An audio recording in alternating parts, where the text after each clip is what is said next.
মাতৃভাষা দিবস আমরা সবাই জানি এবং তার ইতিহাস সবার জানা। এবং কালকেও আমাদের এখানে আগরতলাতে ত্রিপুরার মধ্যে একটা বড় একটা এখানে সম্মেলন হয়েছে। আপনার জানেন যে হিন্দি ভাষার প্রচলন এবং সাথে সাথে লোকাল ভাষার যে প্যারালালি যে তার যে প্রচলন সেই বিষয়ে এখানে মাননীয় গৃহমন্ত্রীজি এসেছিলেন। উনি একটা কথা কিন্তু সুন্দরভাবে বলেছেন যে প্রতিটা ঘরে যার যার মাতৃভাষা সবসময় বলা উচিত, ছেলে মেয়েদের সাথে মাতৃভাষা বলা উচিত, যারা ছোট ছোট ছেলে মেয়েদের আছেন। কারণ নিজের মাতৃভাষা যদি আমরা ভুলে যাই তাহলে আগামী প্রজন্মে কিন্তু নিজের ভাষাটাই ভুলে যাবে। আমরা আন্তর্জাতিক মাতৃভাষা দিবস আজকে এই কারণেই পালন করছি, যাতে করে নিজের যে মাতৃভাষা সেটাকে যাতে না ভুলি।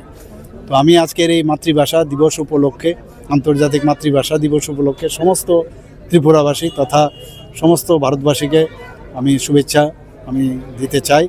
এবং সবাই আমরা মিলেমিশে আমরা থাকি, যার যার ভাষা, সব ভাষাকে আমরা রেসপেক্ট করি, সব ভাষাই আমাদের কাছে গ্রহণযোগ্য, যার যার ভাষা যার যার কাছে।